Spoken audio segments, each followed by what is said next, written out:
आशा करता हूँ आपको मेरा कंटेंट पसंद आता होगा।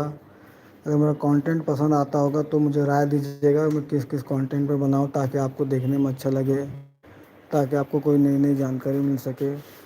देखिए, मुझे उतना समझ में तो नहीं आता है कि पब्लिक को क्या पसंद आ रही है क्या पसंद नहीं आ रहा है।